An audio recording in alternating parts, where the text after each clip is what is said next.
Bueno, empecemos. Hay que tratar de imaginar un mundo sin el ruido de los motores. Un mundo que se movía, literalmente, al paso de los caballos.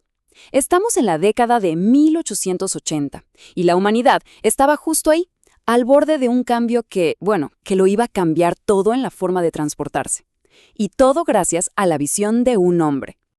A ver, pongamos las cosas en perspectiva. Por un lado, estaba el mundo de 1880, carruajes tirados por caballos, ¿no? Todo limitado por la velocidad y, claro, la resistencia de los animales. Y por otro lado teníamos el sueño de Carl Benz. Su idea no era simplemente ponerle un motor a un carruaje. No, era algo mucho más radical para la época. Crear una sola unidad donde el motor y el chasis fueran una misma cosa. Y aquí está la clave de todo, lo que lo hace un genio. Mientras que otros a lo mejor pensaban en adaptaciones, Benz estaba pensando en una reinvención total. No se trataba de ponerle más fuerza a un vehículo que ya existía, sino de concebir algo completamente nuevo, de repensar desde cero qué significaba el transporte personal. Entonces, ¿cómo lo logró? Bueno, se puede decir que lo construyó sobre 4 pilares fundamentales. Primero, el chasis. Ojo, un marco súper ligero de tubos de acero, nada de madera. Segundo, el motor, que era una maravilla de un solo cilindro y 4 tiempos. Tercero, el sistema eléctrico.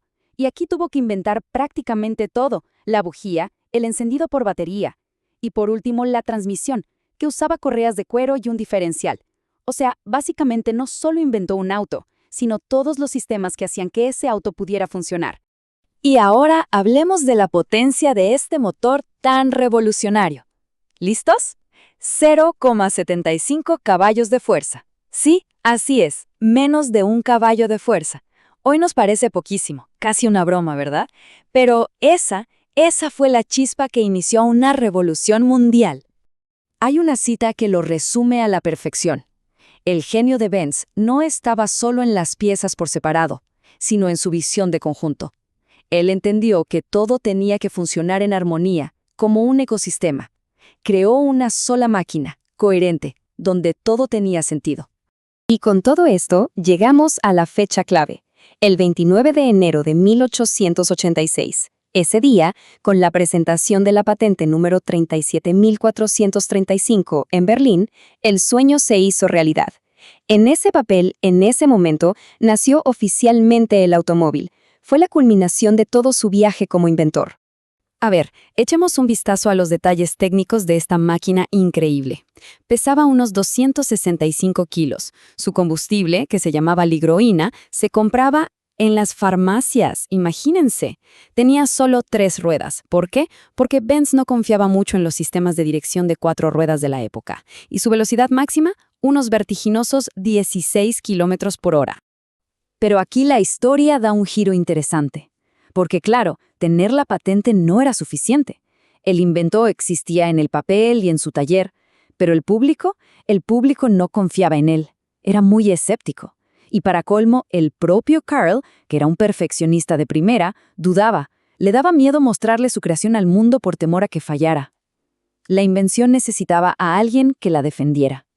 Y es aquí donde la historia toma un rumbo totalmente inesperado, que se puede resumir en una sola cifra: 106 kilómetros.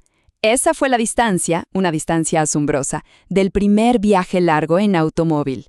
Una hazaña que ocurrió en agosto de 1888 y que lo cambió absolutamente todo. Y por cierto, no era Carl quien iba manejando. La pregunta es obvia. ¿Cómo fue posible un viaje así?